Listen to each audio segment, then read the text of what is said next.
Kaleshwaram commission final report ready అయినట్లు తెలుస్తోంది. August 1 లేదా 2న రాష్ట్ర ప్రభుత్వానికి నివేదిక అందే అవకాశం ఉంది. ఈ నెల 31 నాటికి అన్ని ఫార్మాలిటీస్ పూర్తి కానున్నాయి.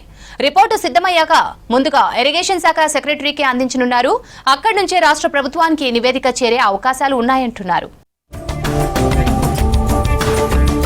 Kaleshwaram judicial commission final report ready అయింది. ఇప్పటికే నివేదికలో అన్ని అంశాలను పొందుపరిచిన commission chairman justice Pinaki Chandra Ghose అందులో కొన్ని మార్పులు చేర్పులు చేస్తున్నట్టు సమాచారం.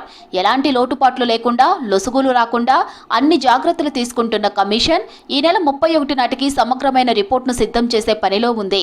ఆ రిపోర్టు రెడీ అయ్యాక ఆగస్టు 1 లేదా 2న రాష్ట్ర ప్రభుత్వానికి చేరే అవకాశాలు ఉన్నాయి.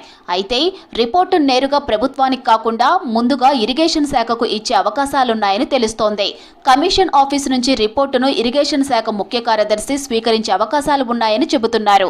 ఇరిగేషన్ సెక్రటరీ, ఆ తర్వాత చీఫ్ సెక్రటరీకి, అక్కడ నుంచి ఇరిగేషన్ శాఖ మంత్రి ఉత్తమ్ కుమార్ రెడ్డి, సీఎం రేవంత్ రెడ్డికి చేరే అవకాశాలు ఉన్నాయని తెలుస్తోంది.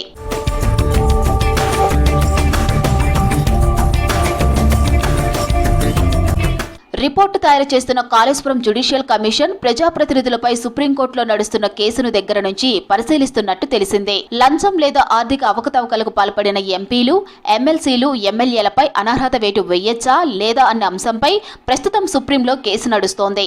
అలాంటి నేతలపై అనర్హత వేటుపై తీర్పు వచ్చే అవకాశాలు ఉన్నాయి. ప్రస్తుతం దీనిపై కోర్టులో కేసు నడుస్తోంది. ఈ క్రమంలోనే సుప్రీంకోర్టు తీర్పు ఎలా ఉండబోతుందన్న దానిపైన ఆసక్తి నెలకొంది.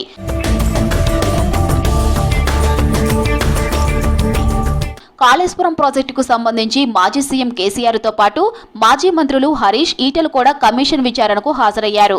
దీంతో సుప్రీంకోర్టు తీర్పు కమిషన్ రిపోర్టుపై ఎలాంటి ప్రభావం చూపించబోదని చెబుతున్నా ఆ కేసును కూడా కమిషన్ పరిశీలిస్తున్నట్టుగా తెలుస్తోంది.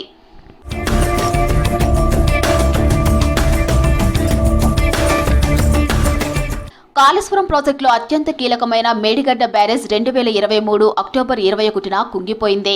ఇప్పటికే దానిపై విజిలెన్స్ డిపార్ట్మెంట్ విచారణ జరిపి గత ఫిబ్రవరిలో రాష్ట్ర సర్కారుకు రిపోర్టు ఇచ్చింది. 39 మంది అధికారులపై చర్యలు తీసుకోవాలని సిఫార్సు చేసింది.